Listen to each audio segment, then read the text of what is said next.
Hold on a minute. Eddie Turner's now looking at my little fry video. Eddie Turner, what, the world's strongest man? I know. What's his name? That's not Eddie Turner, is it? What's his name? Oh, what's his name? The Beast. Eddie Hall. Eddie Hall, that's it. He's a legend, isn't he? Eddie Turner's a legend as well. Pike fishing circles. I don't know him.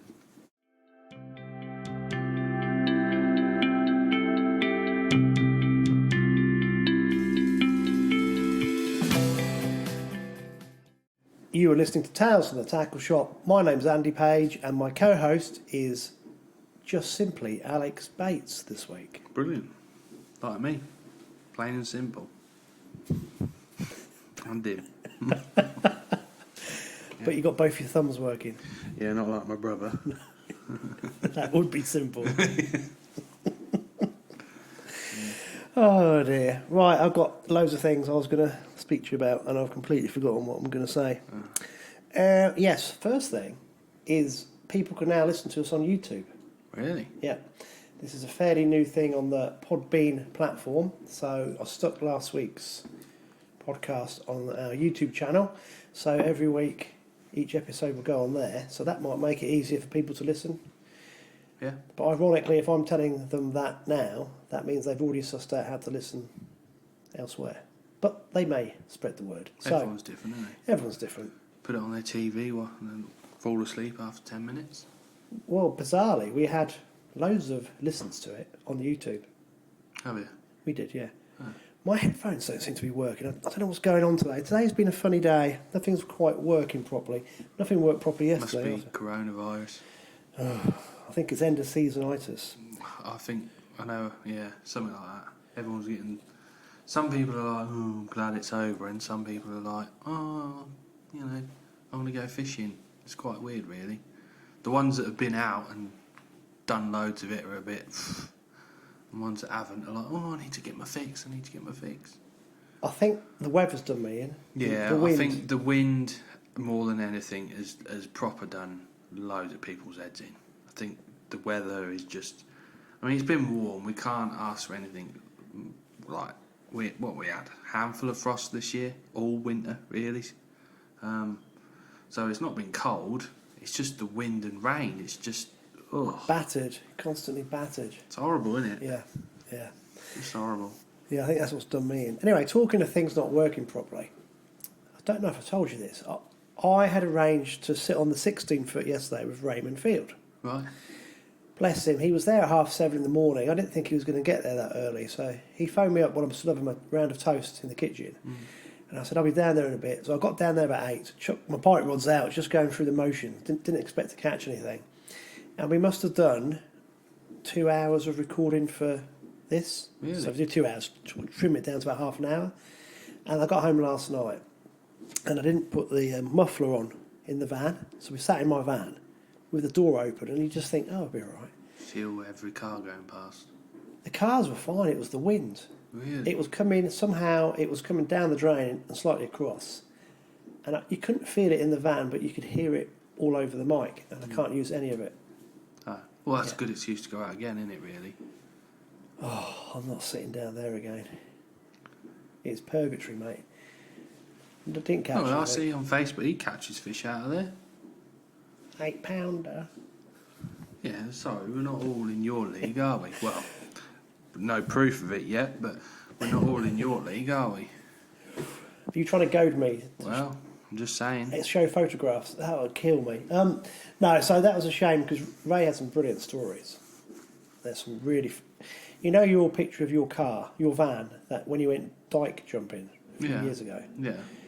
He had a brilliant story of another infamous angler called Mark Barrett who had initially put his car on top of the bank, but a few minutes later his car ended up right down the bottom, right near the drain on the 16-foot. Yeah, so that's a very funny story, but I'll get him to retell it sometime. Yeah. And his butt plug stories. Butt plug? Yeah. Right. Yeah, I won't ruin it. It's very funny. But we'll come back to those. So sadly, we do not get the butt plug stories this week. Oh, another thing I've got to mention. We put a video on about walking through your tackle shop, Yeah. and my camera kept going in and out of focus, Yeah. I am upgrading. You'll be glad to hear. So we'll get some new stuff to do that. But I thought what we spoke about it was plenty big enough to see all them pie cooks though that you use, wasn't it? See them a mile off, can't you? You've got a mission tonight, haven't you? Yeah, I'm just saying. Yeah. Size 2s.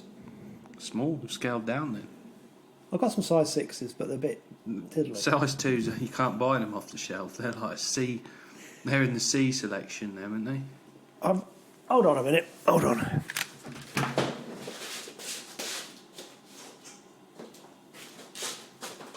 What's that?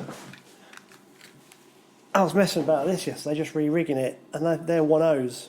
1.0s. And they're small. And I thought, we'll go a bit delicate with 1.0s. Look, They're huge. They're man's hooks. They're not man's hooks.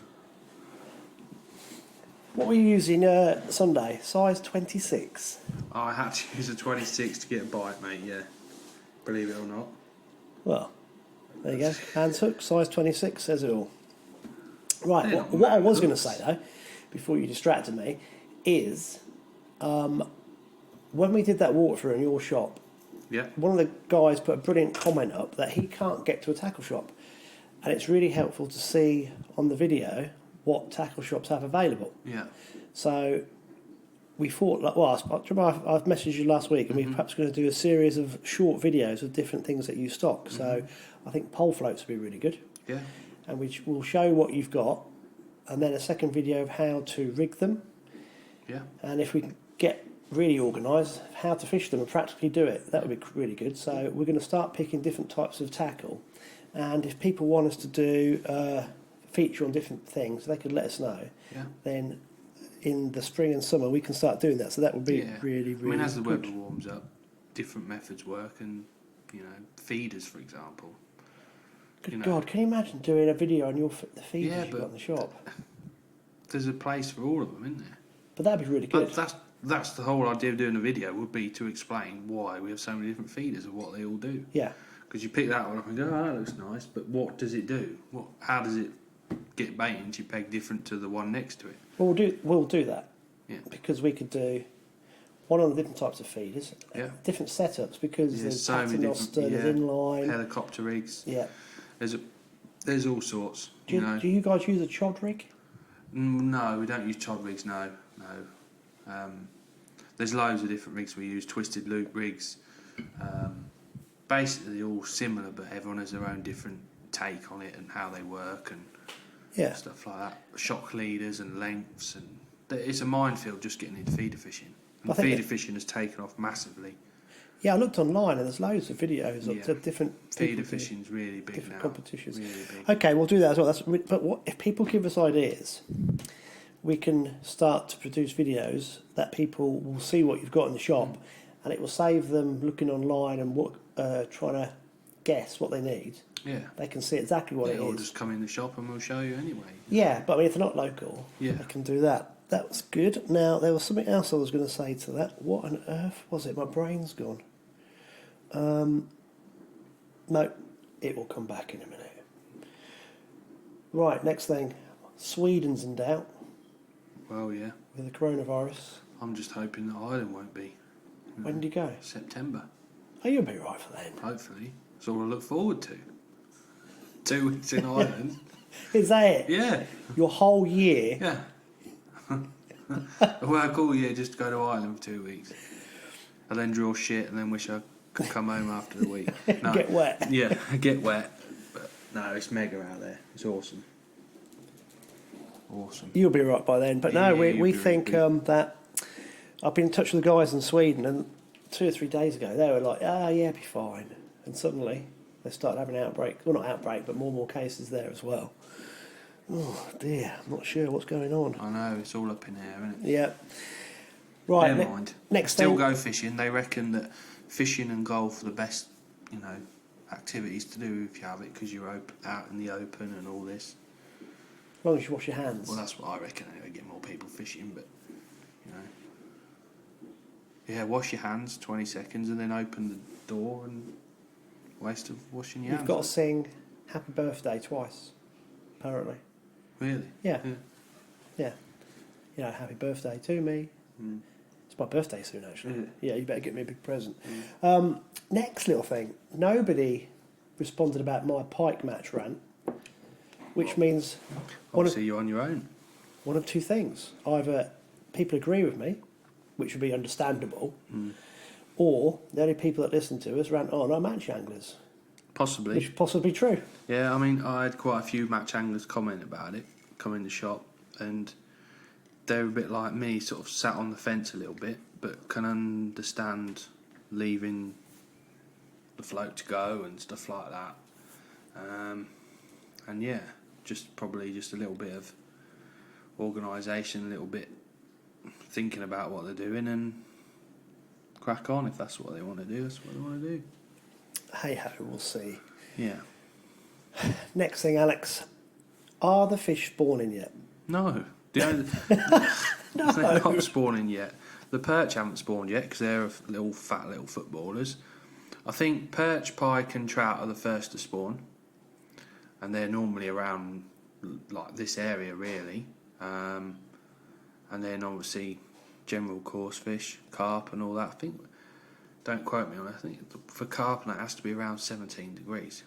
The water temperature has to be that.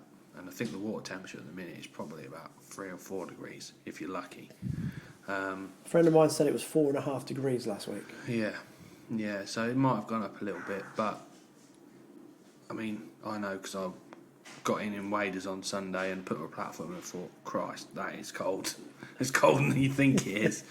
But no, I don't know exactly what temperatures have to be for pike, perch and them to spawn, but normally it's April, May time for the other fish. Well, you see, I've got a because this has intrigued me, as you know, because I sent you a video back end of last week. There I am sitting on a drain, and I've seen these pinhead fry. They're about 2 centimetres long, just in the sun. It was one of those days the sun was out, and just in the margins it was really calm. That's probably why you've seen the fish, because they've been hiding all winter and the sun's come out and they're like, oh. Yeah, I can't believe they're last year's fry. I can't. They were so small. They'll be last year's. So I sent Alex the picture of the video, and he convinced me they were last year's rudd or roach, probably rudd. I reckon they're probably red. So I was actually on the phone to Kai as well, which I'll come onto into it in a minute. And Kai reckons there's no way they are last year's roach and rudd. Really? He reckons they'll be 2 weeks old and they'll be pike. What, that big? Yeah.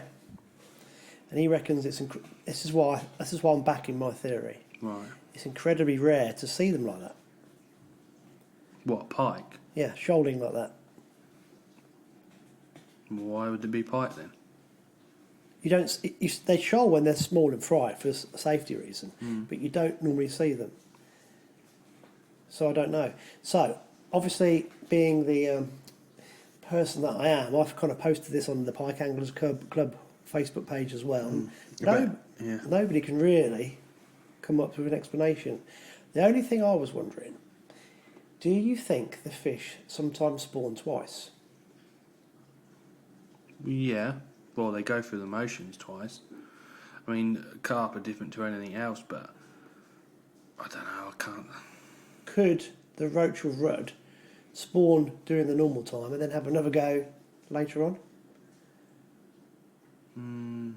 I don't know. I think the weather we had last season, with all the rain and stuff like that we've had, I don't think it would have been a good season for fry and stuff like that. The only reason I ask, a very long time ago, I found a spawn-bound dead perch on the banks of a drain, and that was the end of October, and that really confused me. It was fresh. It was a predator had dragged it up the bank. It wasn't very big, about £half pound, but it was stuffed full of eggs, and its side had split open where it had been attacked by something. I don't know. Maybe the experts can tell us. I don't know. No one seems to know. Anyway, a friend of mine called Guy Eldridge, he was telling me that it needs to be about 10 degrees for this pike to start. 10 degrees? Yeah. Yes, that's what I don't think they are. And the last time he looked, it was 4.7. That was about a week ago. This is anything. I'm going to show you another picture. I'm showing Alex a picture of a roach that a pike puked up recently when I caught it. That's next to my Delcom receiver, and that must be, what's going to be 5 centimetres long. Half ounce. Is that must be this year's? Nah. Do you reckon that's 2 years old? Yeah, easily. Yeah, they don't grow that big. 2 or 3 years, do you reckon, to get that big? Must have serious amount of That's quite old, that fish, I would have said. Well, you'll know from rookery. Yeah, but that you get them that big, and they're probably 3 years old in the lakes. Do you reckon? Yeah. They're not like carp where they hatch and they feed them and like brine shrimp, and within sort of 4 months they're like 3-4 inches long, and then by the end of the year they're nearly a pound. You see, I always thought that these things are fairly slow growing, and so the pike we're going to spawn first because the predators need to get ahead of the prey fish, which is common sense for nature to do that. And I always thought the pike were very individual. So these pinhead fry that I saw, I try to catch them, but they're too flighty. But even if I caught one, you wouldn't be able to tell what it is, because apparently at that age they don't have the characteristics of the species. So I don't know. But this is the last thing I'm going to mention about this. This really got me very confused because I've never heard this before. But I was talking to Pete, and he was telling me that Dick Paul saw a shoal of little pike swim past him last September. About 80 of them, about 6 to 12 ounces. And they started catching them on maggots as they're coming through the match stretch. And I'm thinking, that's peculiar. Never seen that before. Did Dick Paul catch them on the pole? Apparently they picked them up on the maggot as they're Can't coming be through. true, because Dick Paul doesn't fish the pole. I didn't say the pole, on the maggot. Oh, well, Yeah. So, I'm not sure about I that. don't know. It would be nice to think, though, that we don't know it all.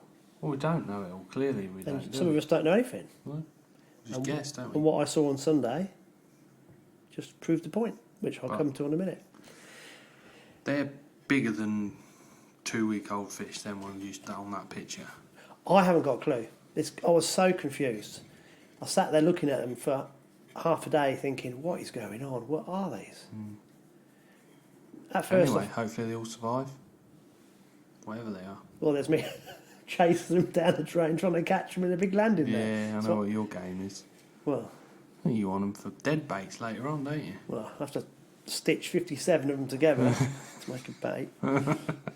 Right, so no one knows what they were anyway. Yeah. Yeah. 1 or 2 people have got their own ideas. Right, next thing from me. Looks like we're going to have Jamie Cook on, which is really good. So he is the CEO of the Angling Trust. Yeah. Now, obviously, when I go and see him, I'm going to have a few questions lined up. But it'd be good for anglers out there to send some questions in. Because I was thinking about this. Alex, what can you tell me about the Angling Trust? That we pay them whatever it is a year to join, and they help angling clubs, and they run or help organise matches.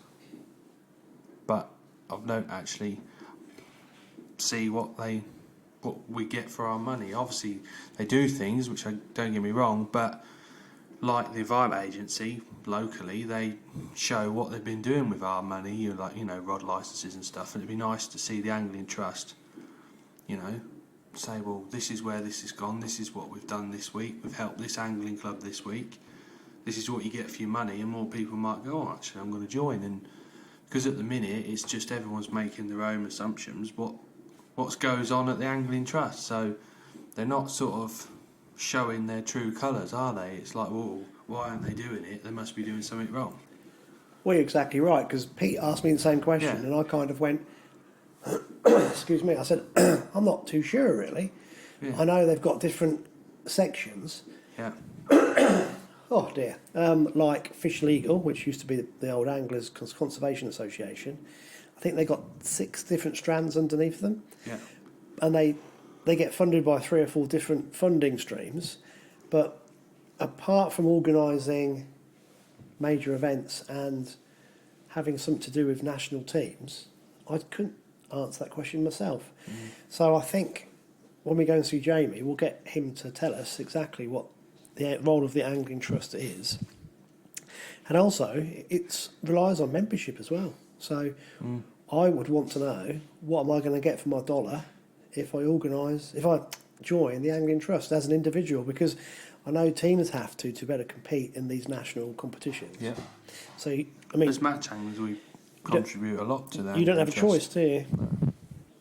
But as an individual who pike fishes, why would I want to join?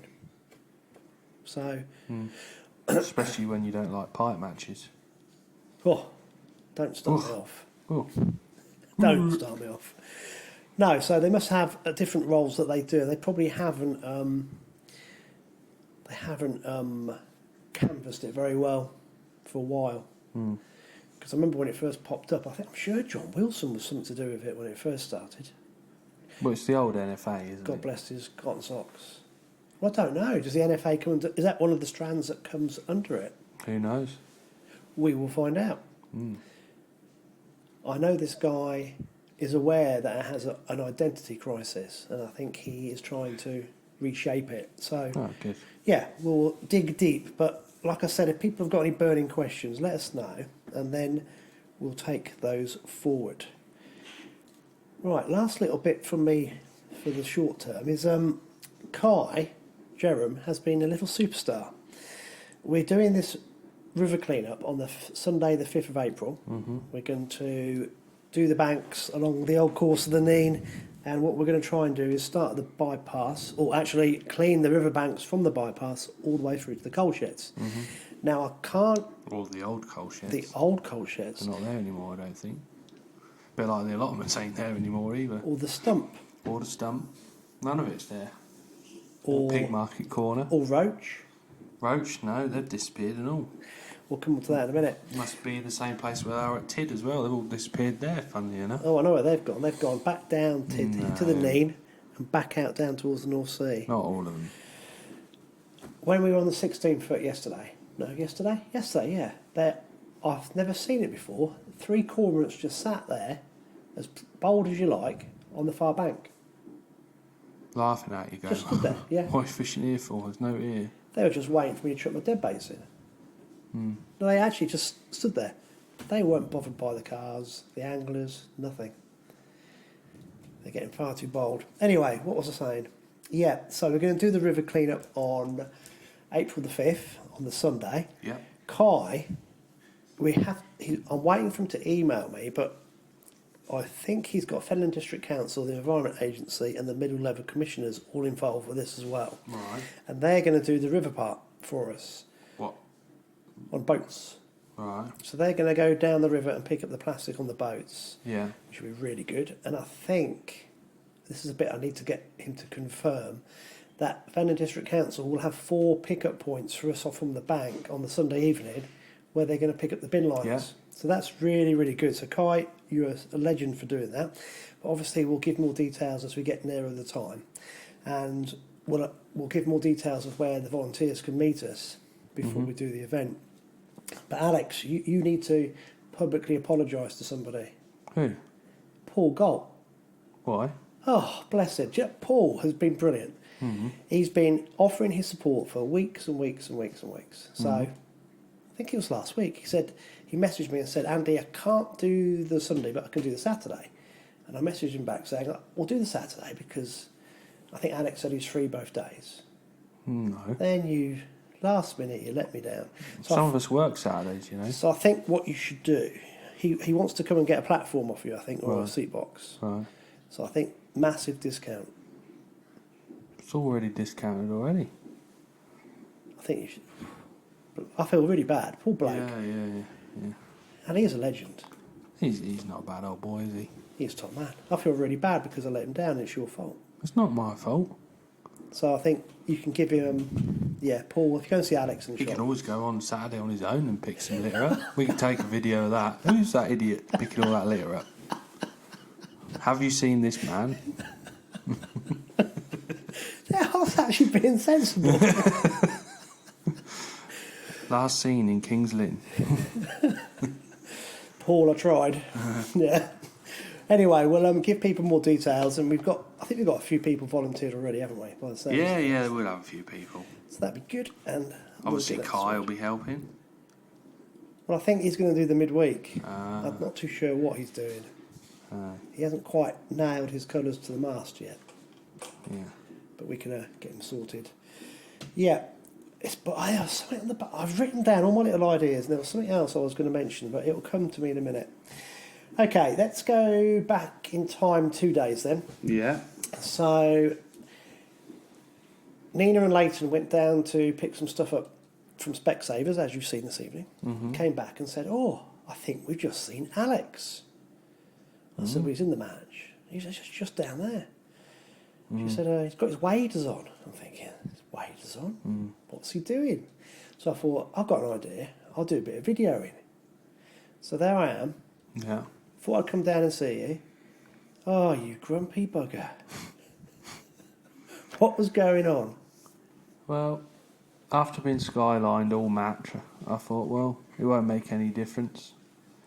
So, no, I just drew pants. I drew the shallowest peg on the river. I know I make excuses every week, but yeah, it was hard, mate. It was rock hard.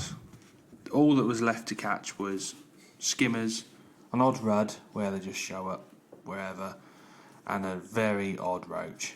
Few little perch about, but it's very clear.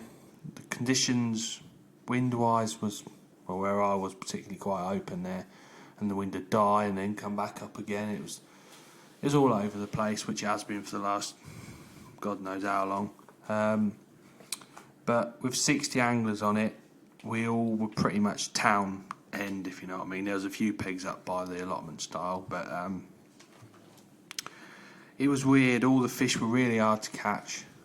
They didn't want to feed again for a long time, and then you'd have little bursts of fish, sort of 5 or 6, and you'd change your depth or change this, change your rig, or you'd have to keep changing all the time, keep guessing what they wanted, and you could make bites, and then basically just as you got down is when the fish are on the turn and they're just wanting to go a little bit further out.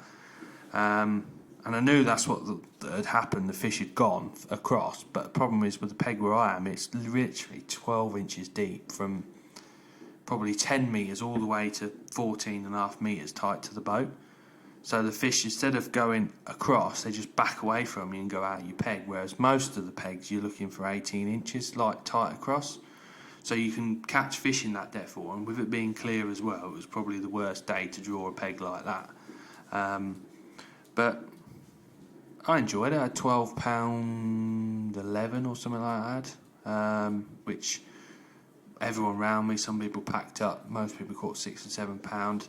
And then Simon Willsmore had £20.4, which is second peg from the Health Centre Bridge, which is lovely days fishing. He's gone straight in and caught skimmers instantly and caught them all day. They're not big, but they're like 4 to 6 ounce average, just coupling little balls of ground with a few worms in, fishing about 0.4, 0.5 rig, just touching bottom with double pinky, single pinky. You had to do it right to catch them.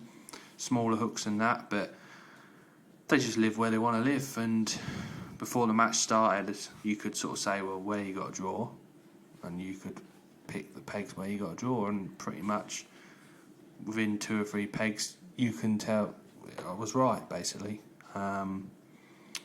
Pig Market Corner won the match, 25-12. Paul Borden, so well done to him. Some people said he's fish bred, some people said he's fish ground bait pinky, but I don't know. It's a pleasure peg, basically, all on its own. Second was Millhouse, Gav Butler, with 23-7. He's drawn another noted peg, which is the end peg that runs on to the behind the swimming pool, basically. Millhouse, as in The Simpsons. Yeah, that's what he looks like. It's taken me virtually half a year to get up to speed with all his nicknames. Yeah, well, that's what we call him, Millhouse. And he had 23-7, all skimmers and a few roach on him late, which was surprising because there was no roach about. Third was Rob Casterton. He was next peg but one to him, to his left. He's had £20.7. Lots of rudd.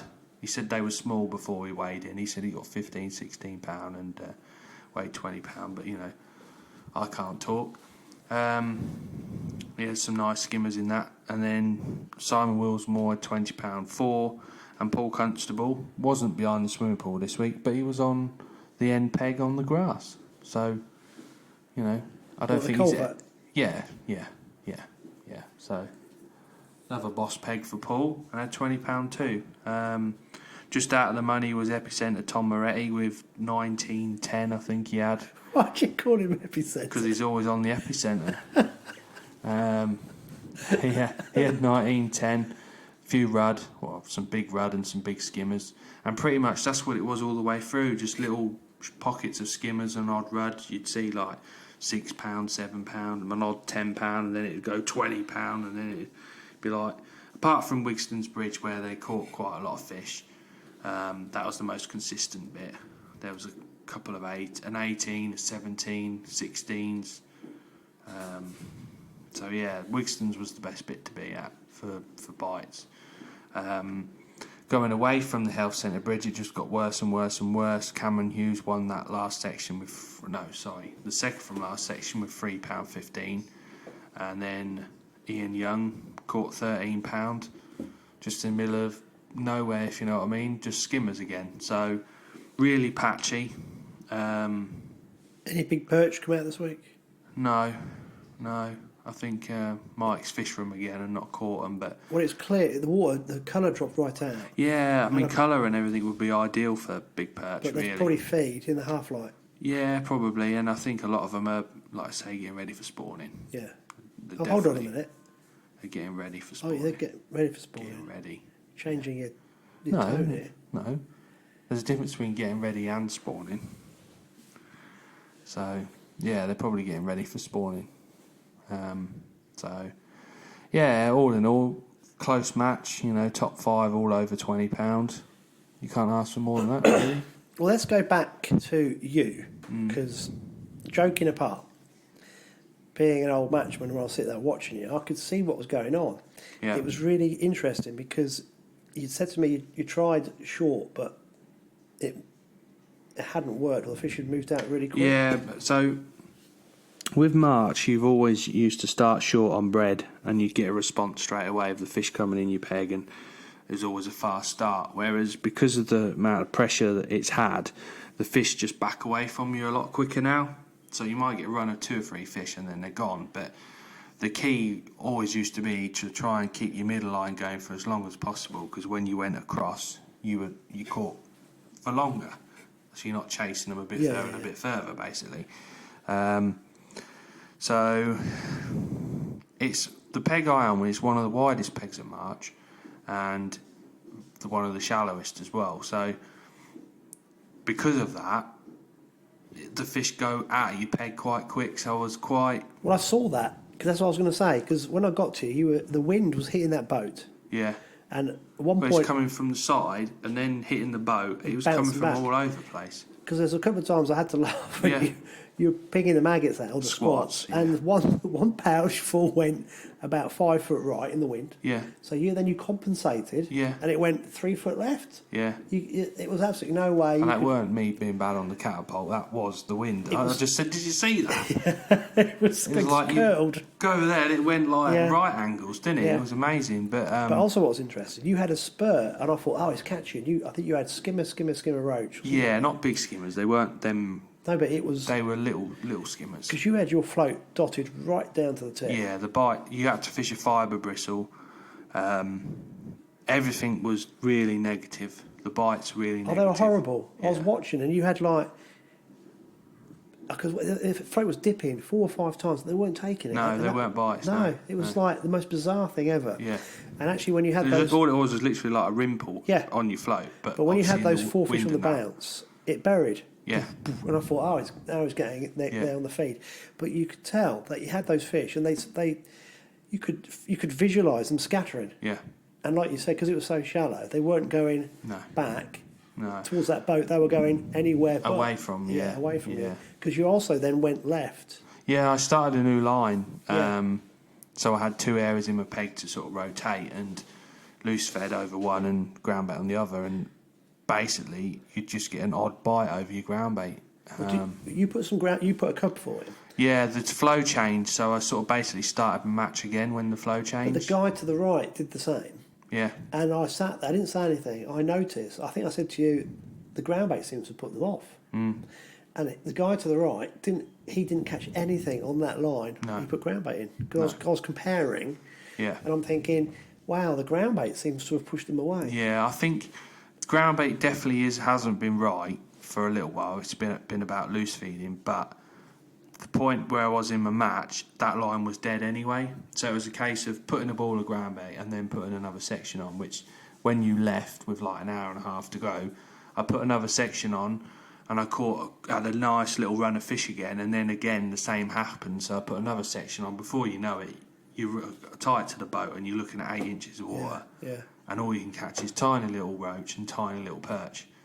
So it was like, this is really frustrating. Kept dropping back on that line. You'd get a bite instantly, and then that'd be it again.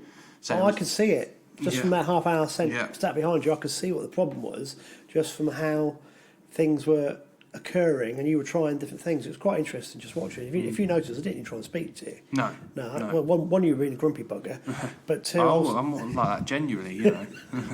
But I hate it as well. If I was in a match, I'd want to be focusing on what I'm doing. Yeah, and the problem with March is, and that particular peg as well, the bank's sort of quite slopey and high behind you, and the main path is right on top of the bank. It's like everything's pushed towards you, and as soon as the sun comes out, you can see everyone's shadow walking past you. Did you notice that's why I crouched behind that little Yes, stumpy tree? yeah. So I got out of the way. It's, especially when it's gin clear like that, it's not going to help. Well, it's not blaming anybody here, it's just human nature. Yeah. But people are walking past and talking to you, and of course you're concentrating, and when you don't reply, they go, Alex! Yeah. Alex! Yeah. And they shout at you. Yeah. Because it's not their fault, they're not really considering what's going on, and they're talking to you about things, and you must get that so often in March, if people know where you are. Yeah. And you've got a difficult situation there. You've got to, because all they're doing is chatting about what they're going to come and buy next or something. Well, no, just people just want to say hello, don't Yeah. they? How you getting on? You know, it's just part of the parcel, isn't And it? you'd rather them be like that than ignore you. Yeah. Yeah. You are grumpy, so. Certain anglers I have to go into stealth mode because I see him coming. I'm like, oh, hood up. Oh, I've got a great big sign on the back of my box going tackle and baits, rookery waters. Gives it away a little bit, but no, it's sometimes it's, you know, people come and sit behind you and stuff like that. I mean, no problem if you're getting one a bung, it makes no difference, does it? But when we stop catching and things like that, Yeah. it's just one of them things. But I enjoy it. March is one of the venues I enjoy every time I go. It's, you have to think about what you're doing, you know, just like from putting a 22 on and a single pinky, you get an odd bite, and then put a 24 on and you get a few bites, put a 26 on and there's millions of fish in your peg, and you think, really? You know, small hooks made a big difference for me on Sundays. Light floats to try against the wind, you know, with a little bit of a back shot, but the toe kept going. My best period is when it stopped and then went to the left. Just for some reason, I think there was more fish to my left, so when I was loose feeding I was drawing more fish from that way, and then when it stopped I went to the right again, I caught next to nothing, and then it stopped and backed up again and I caught again. So very strange. You know, I've adjusted where I fed and loose fed, put my rigging differently and stuff like that, but it come up quite a bit as well during the match. But yeah, it's one of them venues. I think it's amazing river, really, because you get different species being more predominant throughout different times of the year. Yeah, just shows how many fish are there, doesn't it? Oh, it must be heaving. Well, Well, it for is everything, heaving. isn't Yeah, it? and also, I was talking to Raymond about this because he was saying we know there's loads of fish on the 16-foot. But he says, where do they go in the winter? And I was explaining to him that the 16-foot is really luxuriant with weed growth in the summer, all the lily pads and the weed. That's an ideal haven for fish to hide from cormorants and predators. But when that all dies back, I think an awful lot of them scoot down to Ramsey, they scoot round to March, they might go down the 20-foot. And I just think these fish have learnt. That's what I was saying to you. you'd think there'd be somewhere where the cormorants had moved them into one place, wouldn't you? I think they move really early, sort of September time. If you think Creek, is it Creek Cottages? What's it called? Reed Fen Creek? Reed Fen and that there. Well, you know, when they come through there, we've Yeah. had matches 2 years ago. You fish it 1 week and it's absolutely rigid, skimmers, rudd, roach. Go the next week and you can't get a bite. They've moved that quick. They've gone. They're Yeah. not there. No. You know, and you can fish that same stretch 2 weeks before, say, and just an odd few resident fish. And then all of a sudden, when their main shoal comes through, they take everything with it. Yeah. It's like all that's left is an odd pike and an odd perch. You know, that's On it. pike, you'd be lucky. Be perch. Well, you've got to know how to catch them, haven't you? It's a bit pinky, I hear. It's been the going bait this year. See? Yeah, but no, I think this is what I'm saying to you about this the spawning fry, or the fry that I got that video of and what's going on. I think there's an awful lot we don't know, which is quite reassuring, because I think once you think you know it, you get found out. I think massively. a lot of it's to do with daylight hours when they move and when they move out. Yeah, I think they obviously feel safer, especially if you think about this time of year now and temperatures and stuff. In October when they move, it's similar, isn't it? You know, the temperatures are similar, daylight hours are well, similar. they move earlier than that. Yeah, they will do, but Yeah. normally There's a the mass October is when everything's moved to where it needs to be. Yeah, Do you know what I it's mean? getting there, isn't it? Yeah. Yeah, it hasn't quite. I think these fish move an awful long way, and we don't give them credit for it. And I think sometimes they don't always go to the same areas. I think predators and that push them in different areas. Do you think? Yeah, I definitely think, why would 1 year the fish be at Chainbridge and then the next year they're not there, they're at the footbridge? Food. They can't keep going to the same areas. Well, of course they can. No, they've got feed, haven't they? Yeah, but that bit where they were in not last year is smaller than the bit they're in now. Yeah, but it's probably giving it a chance for the natural, whatever they feed upon to come But back. why do they swap between those two bridges? Again, it's great. Isn't Why it? don't they go and sit at Hobbs Lot Bridge? Haven't got a clue. It's all to do because there's people about at those bridges and cormorants get scared away. Yeah. And I think what happens is during the night and the daylight they stretch out, and then when the daylight comes they all go tightly shoaled wherever they feel safe because of predators and there's people about. So maybe that's why the 16 foot doesn't hold no roach and stuff like that, because I know there's cars up and down, same as a 20 foot, but you think the bridges, footbridge, people are parking there, walking, the dogs going over the bridge, chain bridge, cars are stopping. But I'll tell you what I think. There's no way in God's earth we know all the places these fish hole up. No. And I bet you every year there's little meccas to be found by the angler that's thinking about it and just going off the beaten track. So I remember quite a few years ago, actually on the 16 foot, there was a bridge, and this was a long time ago. This was when I first started fishing it. So it was, not first started fishing it because I was doing it as a kid, but when I came back to it as a pike angler, excuse me, literally next to a bridge, I caught loads of pike, like all doubles in the odd 20, and it was incredible. And no one had clicked what was going on, and it was one little area. If I went the other side of the bridge, didn't get a run. If I went more than 40 yards away from the bridge, didn't get a run.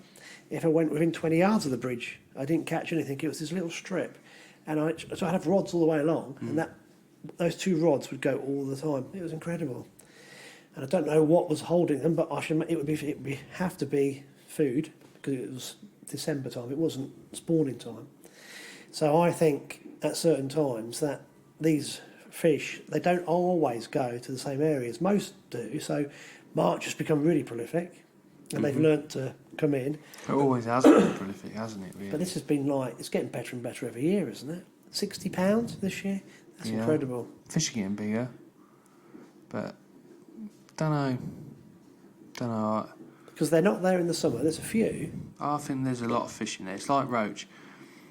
Them drains are full of roach, and why all of a sudden they just stop feeding?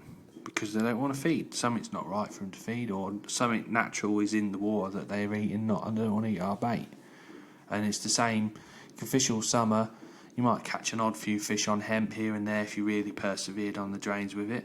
Then all of a sudden, as soon as it's like September the 1st, end of August, all of a sudden there's roach appearing and there's pommies appearing, silver bream appear.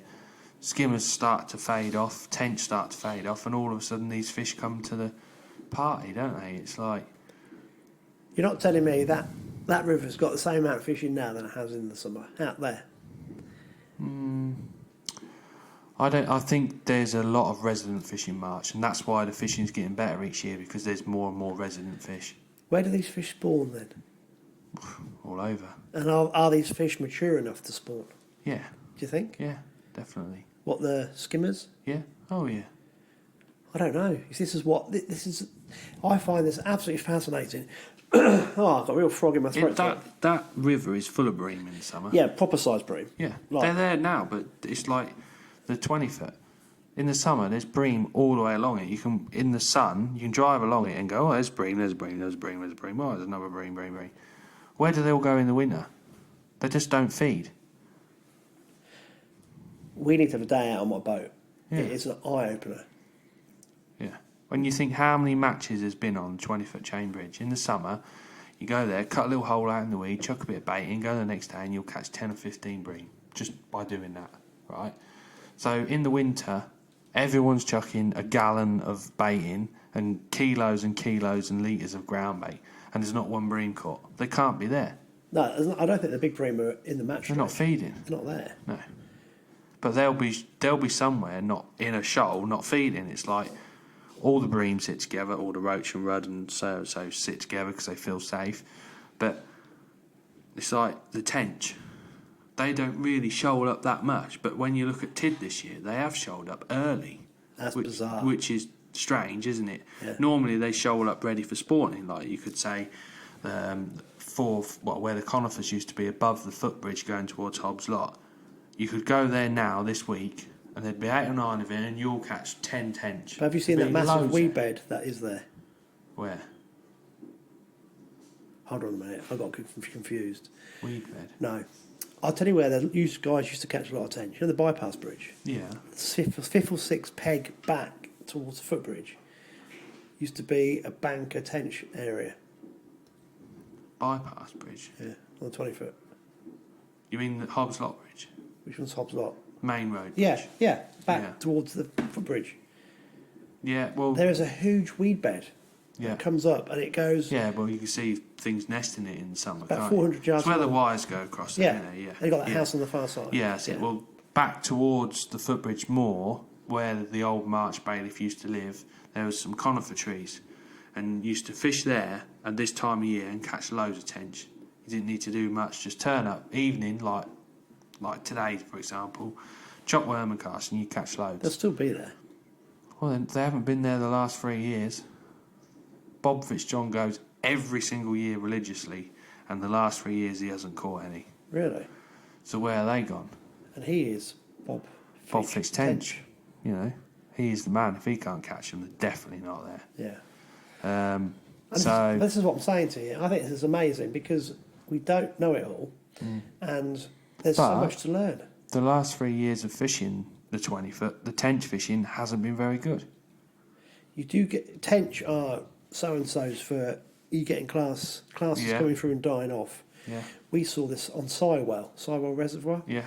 The tench fishing on there was phenomenal, and suddenly you got these big tench just gone. Well, they all died at the same time, and it took a while for the Quite old tench, aren't they? Yeah. Very old for their size. So that could be a similar situation. I don't know. Yeah. But you see, from my point of view, I love trying to work it out because if you can put the pictures of the jigsaw puzzle together, a big pike won't be far away because that's their habitat. They know exactly what's going on. They know where the food sources are going to be, and the bigger the food source, obviously not too big, the better it is for them, really. So it's quite interesting trying to work the whole thing out. But no, it's this river out here fascinates me because it's absolutely stuffed full of fish. A lot of them little bits and pieces, but there must be some bigger ones about somewhere. You'd think so, wouldn't you? Yeah, and all that food that goes in from the match anglers. Do match anglers throw their ground bait in at the end? Yeah, they will do, yeah. So, I mean, crikey. Well, it's only good. It's basically created a natural commercial, hasn't it? It has, yeah. You know, that's why I think the fish have got bigger. Each year there's You know, I mean, there's a lot of bad-looking fish, and I think the roach that everyone caught, some of them have been absolutely pristine, and I think they're the resident fish that live here all year round. But a lot of the roach and that were caught have all got boggly eyes or just been beaten up type of thing, and I think they're left. You know, they have to feed because they're not very well. You know, they need the food, whereas the other fish, they don't need to now, do they? You won't see them. They probably won't get caught till next year. And they come back looking absolutely pristine and an ounce or 2 ounce bigger. So, I've got a theory. I reckon I'm going to find out. I'm going to do a bit of homework and find out when the Monacourt Aqueduct sluice gate was taken out. And I wonder if the match results here increased the year after that came out. right. So that's, the Yeah. middle level one. Yeah. Because I think when that came out, I think there was 11 miles above it, I think, something like that. And I know the skimmers on the level, what we used to call the old King's Lynn side, if you went up to, come on, brain cell, Neeps Bridge, around there, Right. you get the skimmers kind of September time. Yeah, but these skimmers we catch at March are nowhere near as big as the ones you catch on the middle level. No, but they have offspring. Yeah. And I'm saying, I think that's opened up again for all those fish, another waterway they didn't have access to. I'm going to find out just for my own curiosity, because I think now that whole system, these fish have got a long way to travel, and I think fish travel far further than we give them credit for. Oh, without a doubt, yeah. It is interesting. Be interesting to see them tag a fish in winter at March, just some roach or some skimmers, the Environment Agency, and just see where they actually go. I know we're not talking about predators, but they've done a lot of studies on muskies in America. Right. And muskies they've recorded them travelling 11 miles in one day. Right. I know that's a big predator, which is completely different, but it just goes to show that They're not a shoal fish, are they? No, but if a predator's going to move that far, what's it after? Don't know. Shellfish. Spawning. No, it's feeding, isn't it? And I just think, They've got a lot of miles of water where there's no fish then, isn't they? well, you go out here. That's what I'm saying. If I take you out here now with my side imaging, and then we go out of March and get a depth, and my side imaging works really well, so anything deeper than 4 foot, we'll go. I can tell you exactly where the fish are. There's nothing. You get to Biddymore Fen, we'll find a little pocket up to 20 foot, but not many, and they'll be bream, but they're not big uns. And then you can do miles, and there's nothing. And there was an area where all these bream would pile into, and it's middle of nowhere, and you'd go, what is that? I haven't found them for 2 years. I don't know where they've gone, which is a bit scary. But for the previous 2 years, you could see these pods all meeting up. It was like a gathering of the clans, and they'd come in from different areas. And then in December time, it would just Pods? Yeah, pods. You mean shoals? No, they're not big enough. Surely 3 fish is a shoal. Well, there'd be pods of about 10, 15 fish, 20 fish. Yeah, they're shoals, aren't they? But they come in. You could see them each week. If I go out there, you'd find them in different bits, and these pods would Shoals. increase where they become a mighty shoal. So that's interesting. And they go, and they stay there for about a month, 6 weeks, and then poof, off they go. And I'll try and sit above or below this massive shoulder bream, and they come through and then hit my line, and my floats and my pipe floats will start doing this. It's strange though, isn't it? Because like you fish the use a big river like that, you sit there, 8 out of 10 weeks it's gin clear, no flow, rubbish. All of a sudden there's a load of flow and colour, and you can sit anywhere and catch bream. Yet all winter we've had colour and flow on the 20 foot, and there's not been one bream caught. I find that really bizarre. You see what I'm saying? Yeah. It doesn't make sense, does it? It doesn't make sense at all. And there was something I was going to tell you a few podcasts ago, which I'm going to tell you off air. I must remember. Yeah. A fascinating thing happened to me once. So, I don't know. It just doesn't make sense, does it? You know, you think all the matches that go on, I know a lot of the matches are designed for small fish, silverfish, but you don't hear of anyone catching a single bream on the 20 foot all winter. You'd think they'd found hook 'em. Well, if there's that many there, they've got to shoal up like the roach and that. They've got to be somewhere. But when there's a shoal of fish that big, they show themselves, don't they? You'd definitely fanhook them on the pole, if you think about it. Well, yeah, but I think, for example, when you see these big weights of bream anywhere, it's not like someone's just gone, I'm going to pick this peg, chuck a feeder in, it goes around every chuck and catches a bream every chuck. Where they are, they show themselves, they're porpoising, because there's that many, you see them. But you can drive along that 20 foot and you think how many hours you pike anglers, you don't go, there's a bream shoal there because I've seen them top, do you? Well, this is the queerest thing ever. On some drains, the fish don't show themselves. On other drains, they do. It's really, really strange. Yeah. So I know the 16 foot, I very rarely used to see a bream roll. Yeah. I can't actually remember seeing a bream roll on there. Oh, I'm just trying to think. It's like tench, isn't it? They show themselves all the time. In the summer they do. Yeah. Yeah. You see them getting closer and closer to you, can't you? Fizzing away, yeah. I don't know, mate. I think it's great. It's mind-blowing, isn't it? It is. Have you got any more match results? I've got a few, mate, yeah. Right, let's go for it. So we'll start with Tidgoat, dominated by tench. Tid never used to be dominated by tench, ever. I know I keep going on about it, but 5-6 years ago, Tid was a different drain. It had colour, no weed. An odd tench was caught, not many. The other thing as well, you never see any eels at Tid. I've fished Tid a lot, and I've never ever seen one eel, so I think there's something to be said about that Lockgater main road, don't you? It's too efficient. No, they need an eel pass, don't they? Well, yeah, Spolt will tell you what's going on. Those eels get churned up in their turbines. Yeah, they can't get through, can Can't they? get through, it's too efficient. No chance. No.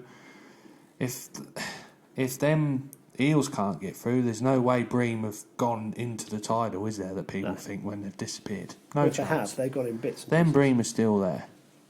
150%. Them bream and fish are still there like they used to be, but the drain has changed. It's gin clear and full of weed. So what fish do they catch now at Tid? Rudd and tench. What fish do you catch in the 20 foot? Rudd and tench. And for years, the North Level was the best place to go fishing because it had colour and it was weed, but the right sort of weed, and you could catch them fish all year round. So I think there's a lot to be said about why Tid is like it is. And there's loads of tench, which is nice if you want to catch tench, but as you know, they're not in every peg. But Well, I think Sunday they had a Dick arranged it. they had So a rover, that's a it. rover, yeah. I don't mean. And guess who drew peg one? Big Fish Kilby. Big Fish Kilby. Yeah. I don't know what it is. If your surname's Kilby, you just got a right to draw M pegs everywhere you go. But they are. He won it with 4 tench, Yeah. £17. But I think he sat himself down on peg 8. Yeah. Oh, I Peg don't like 6 drifting was too far from that bridge. Peg 6 was the tench peg before, wasn't it? I Yeah. think. Well, whatever the M peg 5. is, yeah.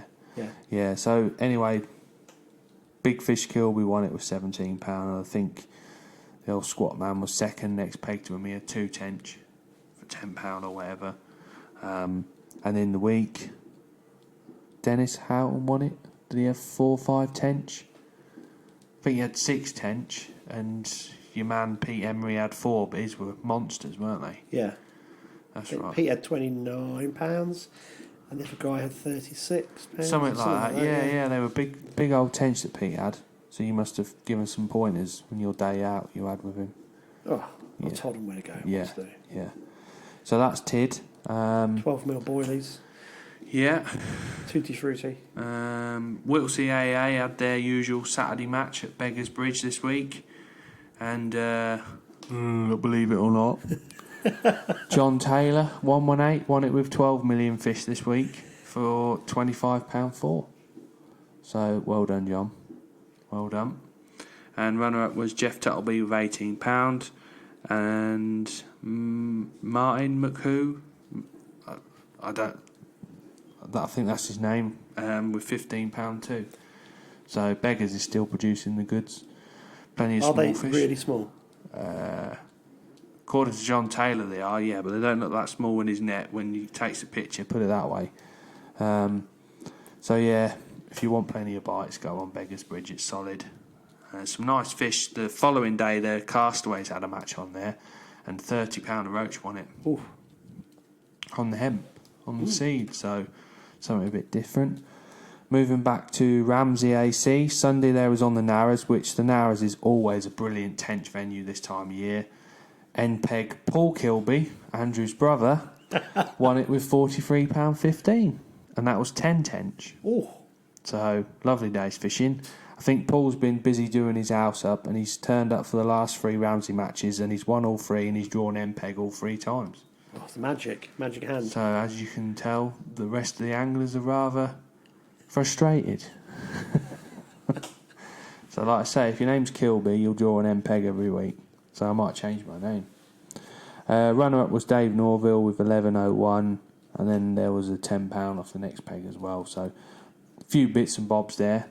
Wednesday they had the usual match in the week. Bloke called Alex Bates won it with £20.14. Hold on, you let yourself have a day off. Well, I have always have A Wednesdays little off. smile on your face then. Yes, yeah. Where was this? Just at Ramsey in the old boys match, as people have been saying.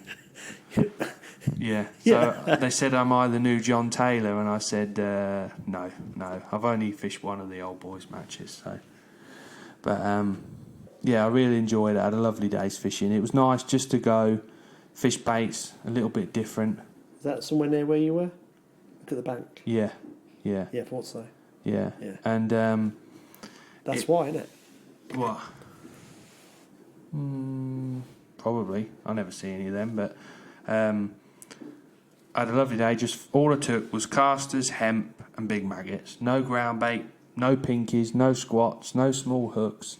I set up 3 rigs for fishing casters and hemp, and it was really enjoyable just to go and do something different that we never ever do on any of the other venues in the drains, you know. Were they quality fish you were catching? Not really, no. That was frustrating, really. I had a lot of fish for £20.14, but then 118? 118 John Taylor, yeah. Old rabbit eater. And yeah, so I had £20.14 and I beat Chewy, Stu Cheatham, who's the man to beat on there. He had 19.14, so I only just beat him, but he just fishes hemp, does it brilliantly, fishes short and sort of a line about 10 metres and just rotates between the two. So yeah, I may go again on Wednesday. Tomorrow? Yes. Are you going tomorrow? In the old man's match? In the old man's match, yes. Yeah. I don't go there to the money, I go there for the day's fishing because it's a $5. It's a friendly match. You know, where else can you go on a Wednesday on a natural venue? Yeah. Nowhere. Well, have you done the match results? That is it, yeah. I left the best one till last, the most important one. Because I was about to say, Yeah. tomorrow is the 11th. Yeah. Is that right? Yeah. Yeah. So you got tomorrow, Wednesday, and we got. Oh yeah, have you got a match on Saturday? There's plenty of matches on Saturday. So Wednesday, Ramsey got a match. Thursday, they've got another match, which is Are they split. having another day off? No, not Thursday. Thursday's Your bait poor day. dad and granddad will be worked to the bone. Oh, well, thanks. I get 2 days off a week. Not like some people, you know. Won't say no more about that one. And then Thursday they've got a match which is split between Ramsey Narrows and Ramsey St Mary's. So you could draw on each. I think there's quite a few fishing out, and there's 20 booked in for that. For a midweeker on the drains, it's a decent match. Nice friendly match. And then Saturday they've got another open match which is just at the Narrows. So this time of year, take plenty of worms and casters. And then also there's a match on the Glen, and that fished its head off this Saturday. Did it? Yeah. There was 20 odd of them fished at Pinchbeck end, West Pinchbeck, and Jono, Rob Johnson won it with £30.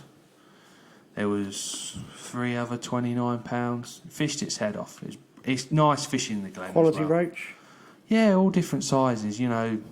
Yeah. Big fish, little fish, cardboard box, you know, Yeah. bit of everything. And again, they're running a match this Saturday, and that'll be sold out because of how well it fished last week. And conditions should be spot on as well. What are you doing? I'm working, obviously. Oh, you can pull a flanker last day, can't you? No. Like I say, Saturday's the busiest day, you know, I'm true to my word. Yeah. You know? Poor Paul Galt. Yeah, You let him poor down. Paul. Yeah. Oh, that's brilliant, because the end is nigh, and I'm kind of looking forward to it, really, so I've got an excuse not to go. But I'm not as well, because we do love it. But we do need to recharge the batteries. Oh, it's great that you're going down there and picking on the old guys. I hope you take them some free floats and things. Yeah. I don't charge them for the lesson. No, I'm not like You're going to that at get all. thrown in. Not like that. I go there, enjoy it. You know, when you're younger, you grow up with these lads, and they teach you what they know and stuff like that. And that's fishing. You know, I mean, that's the problem. The way of the world. You know, there's lots of over 50s and over 60s matches, and unless you're that age, they're in a match worth fishing during the week. And I hate pleasure fishing. I really hate Well, it. to be honest with you, buddy, I look on YouTube at our stats, Yeah. and this is bizarre, but I think it's a worrying thing which we'll get onto, not today, but another time. Everybody that's viewed our YouTube videos, unless they've lied about their age when they set it up, is over 45, Yeah, it's about right, yeah. which is crazy, because that means the youngsters are either into carp fishing, Yeah, I mean... or a bit commercial, or, most worryingly, not fishing at all. I don't know. Well, that's something we'll come on to another day. Right, just so everybody knows, I think we are going to do this podcast in seasons, aren't we? So I think beginning of April will probably be the end. Mentioned it a couple of times on previous podcasts. So I think we've got another 5 episodes to go. But I think what we need to do is kind of... I'm going to edit this bit because I'm talking... No. You got to take the whole lot out then, didn't you? Yeah. I was talking at the beginning. Yeah. I was just trying to find something to talk about because that bit with Ray Fields didn't work. It completely threw me. Yeah. Don't know what to say now.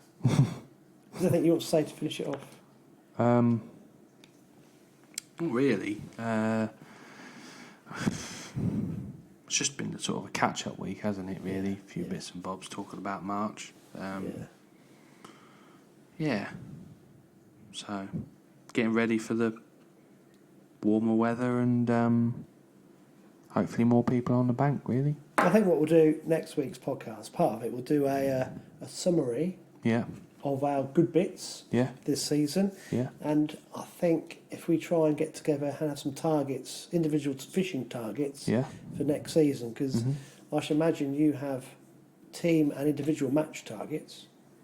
Yeah, we want to win everything, but, you know. But you've got to have a strategic plan, and I certainly have plans that I formulate in my head for my season as well, so that might be quite interesting. Catch a £40 pike. That's on my bucket list. Is it? Yeah. Do you think that's doable? Yeah.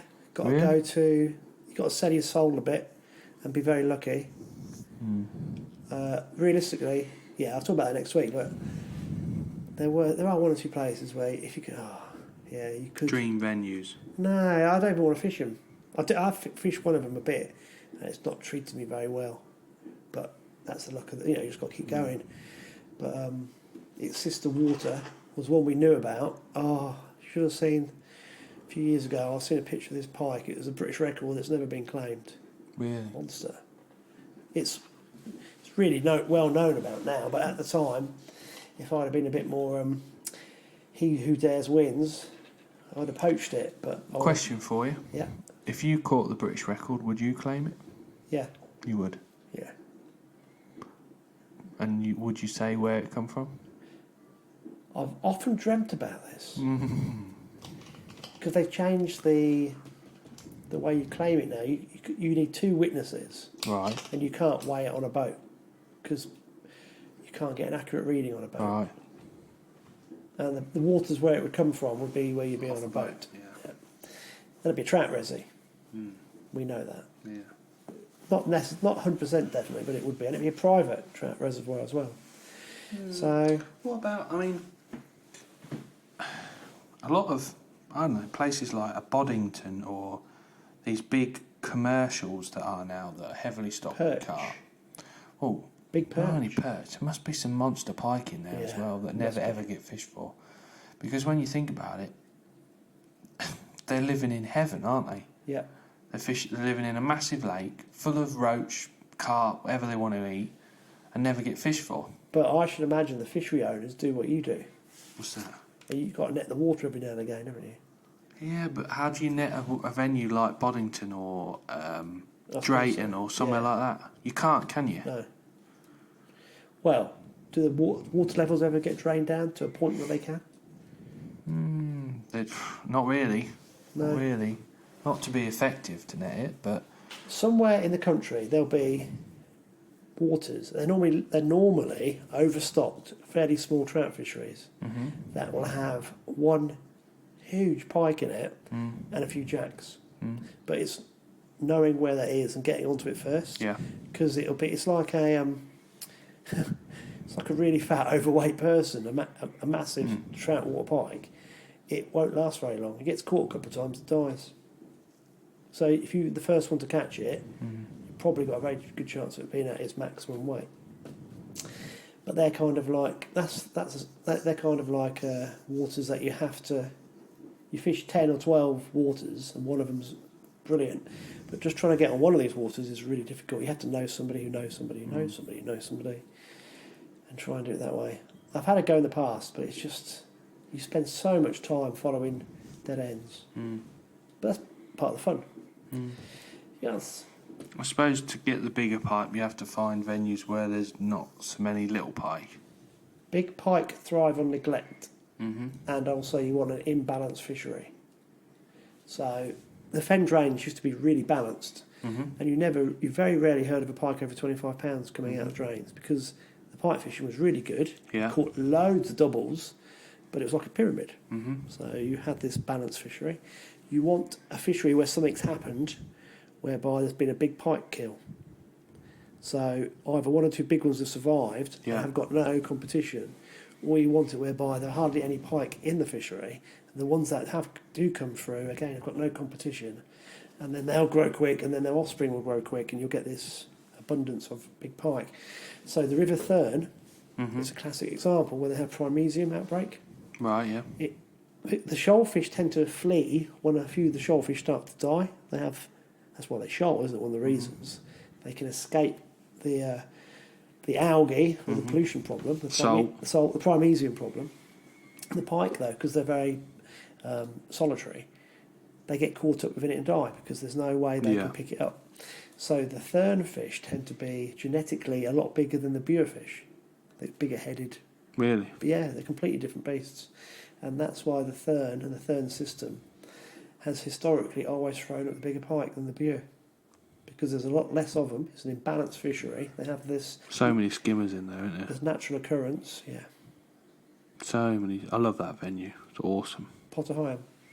I've never been lucky enough to draw Potter Heigham, but Martham normally, and the boats there, I'm always there. Or on the what's it called? Cold Harbour. Isn't it beautiful with the reeds? Yeah, it is, wildlife? yeah. I love it down there. I used to go down there 15 years ago. I used to sleep on my boat. Did you? Yeah, I loved it. It was really, really beautiful place. I go to the Broads probably, hopefully more this year, but last year probably did 3 festivals, mini festivals. The 2, otters 3. put me off. Otters, Yeah. they don't. Obviously, with the bigger fish, I think they definitely have a munch on them. I mean, they're not going to go for a little skimmer that we're catching, are they? That's going back to the 20th. I think otters are a big problem for the bigger fish, without a doubt. Do you fish St Bennett's Abbey? Yeah, Is that on the Bure? That's the Bure, yeah. But that's when it just comes out of the Yeah, Thurn, isn't Thurn it? and Bure meet just round the corner, don't they? And then it goes round the corner, and then is it the Ant? Yep. River Ant comes in. Yeah. It's an amazing system. It's like the Fens, isn't it? You've got the Yare as well. Yeah, that's a step up, isn't it? You got like Thurn, then the Bure, then the Yare. It's like a bit different. Yeah. Bit different. I've got a very funny story. We used to pike fish the Yare before. Again, that got nobbled a long time ago. Yeah. And you could go down there in September.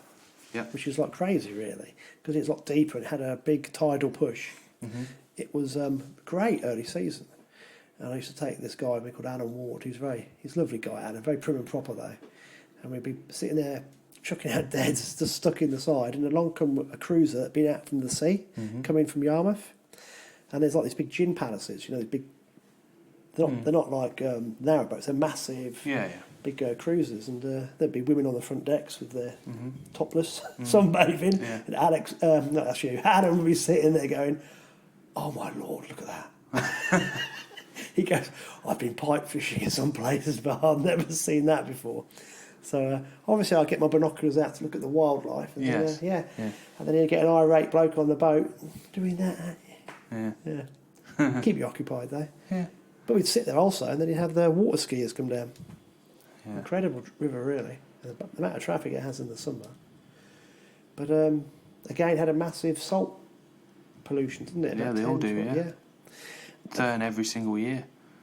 I mean, we fished the Broads Champs, which is always the 2nd and 3rd of October, and that's when you start getting your big tides and stuff. And the first day, it absolutely pissed down with rain, and I think I had 23 or 24 pound little roach, and for some reason the skimmers weren't playing ball, so there's a bit more roach to catch. Then the second day I drew a Cold Harbour again, which is one of the worst bits affected by the salt. Anyway, literally it just didn't look right. Anyway, someone word on the bank was, "Have you tasted the water? You tasted the water?" Anyway, put your finger in the water and taste it. It was disgusting. Yeah. Salt. You could taste it in the water. And it was like, oh no, we're not going to catch anything. And basically, until the tide had got rid of it, and then went out the other way, and a bit more fresh water come back in, a few fish fed. So you caught literally 2 in 2 drops, then nothing until towards the end of the match. And it was like a waste of time. But you don't realise how much, like, I don't know, something might happen in the drains or something, why we don't catch the roach, because maybe the water's too, I don't know, maybe it's something they don't like in it, you just don't know, but just something like that can just trigger them fish to feed on and off. Yeah, well my snap links I used to use, they'd rust real quick because of the salt. And this was another crazy thing, if you keep going down the Thurn, you've got Martham North and South Broad before you get to Somerton. Yeah. And there was always a big dispute that these Broads were supposedly private, but the water is still tidal. Yeah. And if you've got tidal water, no one can own it. Right. But there's always been this big dispute about the Norfolk Naturalist Trust and the anglers, and it's been going on since ad infinitum. But you just prove the point. It is a tidal river. And can change. And things change. Have you noticed how hard those little skimmers, or those half-pound skimmers fight? Yeah, they're reasonably... compared to the drain fish? They're a lot slimier than the drain fish. Yeah, they're different totally, aren't they? Yeah. But they change colour as well. I mean, I can remember years and years and years ago now, for my birthday, which was always just after Christmas, me and my dad used to go fishing somewhere, and there was a little backwater that used to come off the Nene near Knot Cuts, I think. Do you know what I mean? Like the back of Fair Meadows in there? Yeah. And there used to be a weir one end, and then obviously it used to go out to the river. And we fished the year before when the river's in flood, went down there, and my dad had £50 roach on like a 3 metre whip and emp, and I had like £24. And I was only about 10 or 11, I don't know, something like that. And we went back the following year, and all round there, it's like that chalky limestone paths. It's not Alwarton, is it? No, Alwarton's the other way. It's literally where Knot Cuts is. There's like a lay-by on your right-hand side. And you park there and walk round the side, sort of along the golf course, over a little bridge. Oh, I know, yeah. Yeah, do you know what I mean? I pipe fished the trout fishery there. Yeah. But when it was a trout fishery, long time ago, yeah. And we went back the following year, thinking we'd catch another £30-40 of roach. And we started off, and you could see the water level was coming up while we were setting up. And we caught fish had shut for about an hour, and then the water went over the path, and it changed colour. Anyway, at the start of when we were fishing, these fish were like normal, clean, pristine-looking things. It come up and up and up, and we just stopped catching completely. So my dad's like, right, we've got to go here. We're going to get flooded out because you see the water coming around behind us and that. And we pulled our nets out at the end, and what fish we caught at the start had completely changed colour. They went like see-through and looked ill almost within hours of the water changing colour. So how many fish were there, and then all of a sudden, just that limestone or whatever getting into the water triggered them, and they just stopped feeding completely. Yeah, So crazy, isn't it? you just don't know, do you? And bream and keep nets, Yeah. they go dark, don't they? Yeah. Because of the sunlight, I suppose. It's the thing that you go, oh, that's a nice bream, it's silver, and then you pull your net out and you go, well, they're all black, proper black bream. Yeah. Yeah. Crazy. Oh, we could talk about... I love the Norfolk Broads. It's Yeah. lovely going down there. Right, buddy. I think we've rambled on a lot. Rambled. Me more than normal. You seemed a bit happier this week. You weren't chuntering or moaning about stuff, but I know, I'm in a funny mood. I've got to get a decent pike out before Saturday, or before you've had a Sunday. hard year, haven't you? It's been very difficult. Yeah, I bet. Yeah. Right, anything else you would like to add? No, that's it from me. Cool. I think we just need to say good luck to everybody going out for the last few days. Yeah. Enjoy the last few days of the I suppose you call it the river season. Yeah. Yeah. Have a brilliant time. Make sure you guys thrash Alex tomorrow. Don't let him win. No. And we will be back next week in the close season, which seems a bit sad, but time marches on. This has been Tales on the Tackle Shop at Fenland Fishing TV production.